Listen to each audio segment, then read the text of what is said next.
Shalom, pada hari ini 11 Agustus. Judul bacaan harian Alkitab kita mengenai Besa. Dalam 1 Raja-Raja 16 ayat yang kedua. Aku telah mengangkat engkau daripada debu dan menjadikan engkau pemimpin atas umatku Israel. Tetapi engkau hidup mengikuti jejak Yerubim dan menyebabkan umatku Israel berdosa pula, sehingga mereka membangkitkan murkahku dengan dosa-dosa mereka. 1 Raja-Raja 16 ayat kedua. Bagaimanakah Besa memulakan pemerintahannya sebagai Raja Israel? Dia berkomplot dengan melawan Nadab, membunuhnya dan mengambil tahtanya. Kisah ini dalam 1 Raja-Raja 15 ayat 27. Kemudian dia membunuh semua orang dalam keluarga Yerubim, selaras dengan firman yang disampaikan Tuhan dengan perantaraan hambanya Ahia orang Silo itu. Hal itu terjadi karena dosa-dosa Yerubim yang dilakukannya sendiri dan yang menyebabkan orang Israel pun turut berdosa. Ayat 29 dan 30. Tetapi caranya tidak berbeza daripada cara Yerubim dan Nadab. Alkitab berkata, Besa melakukan apa yang jahat di mata Tuhan. Tidakkah mengherankan bahwa Tuhan menggunakan raja yang jahat seperti Besa untuk menghukum keluarga Yerubim?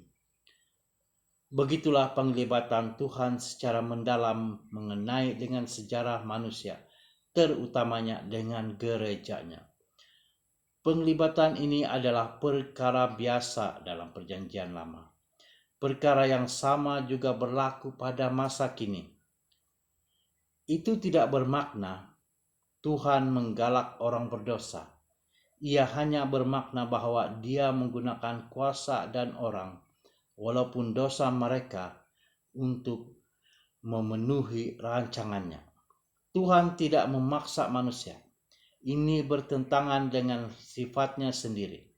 Tetapi dengan cara yang penuh misteri, Dia senantiasa mengawasi urusan manusia dan maju dahulu dengan rancangannya yang penuh dengan belas kasihan. Ingat ketika Tuhan mengutus Nabi Yehu dengan nubuatan kejahatan bagi Besa yang keji. 1 Raja-Raja 16 ayat 2 hingga 4. Tuhan berkata bahwa Dia telah meletakkan Besa di atas taktanya. Ya, Tuhan adalah Dia yang memecat dan melantik raja-raja. Daniel 2 ayat 1. Dia memberi kita peluang untuk berada dalam kedudukan yang berkuasa dan menguji kesetiaan kita.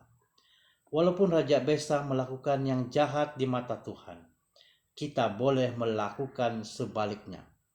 Kita boleh berdoa agar Tuhan membantu kita kekal benar dan setia kepadanya. Kita juga harus berdoa kepada Bapa kita di surga untuk membuka mata rohani kita, supaya kita dapat memahami sejarah dan peristiwa baru-baru ini berdasarkan perspektif yang diberikan oleh kitab suci.